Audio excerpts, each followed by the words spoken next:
keik kohkugi, kuigi aru ei või ma saada, mis sust üldse tahan saada. Lehvitan ja ehmatan, alles hiljem kodus sähvatab, et miks ütlen nii või naa, ei nii põlvist keskelt nõrgaks saa. Ka igavese elu puhul mäletaks ma kõike säärikuid ja siin fäänikut meie kahe hetkelõike. Mis siis, kui saaksid puhtaks aineks laguneda?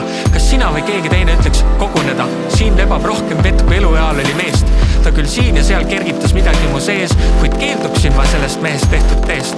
Ehk siis veeks laguneda ei tasu, kuid äkki siiski mu harjumustest on mingit, kasu? Ehk ükskord suudled mind, ei haastuses, kahetsuses, vaid siiralt ootad mind. Seekord jäi mu pahapois käitumine peale, see on üsna naljakas, sest ole rohkem emane kui too ealdusobjekt naisterahvas seesamune. Aga proovima peab, muidu ei tea üldse elust midagi. Mõni memm näiteks ei suuda oma koolis emast emadepäevaks võluda ridagi ja ma võin möliseda tarutada õhtust õhtuni. Näite jätsin hommiku välja, ainult 24/7 viib võiduni.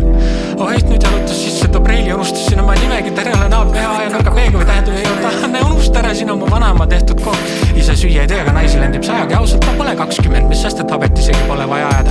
Sind võiksin kanda kätte nagu 10 ja pehmemad süli siinpool Soome lahti pole isegi selle tänaval kahte. Mul on auto ka, võime üldises Pärnus ringi paarutada. Seni kuni üks kass ei tule kaagutama, neid ma kardan ainult natuke vähem kui sind. Seest sulle silma vaadates laulab mu süda kui lind, nii et ehk ükskord suudled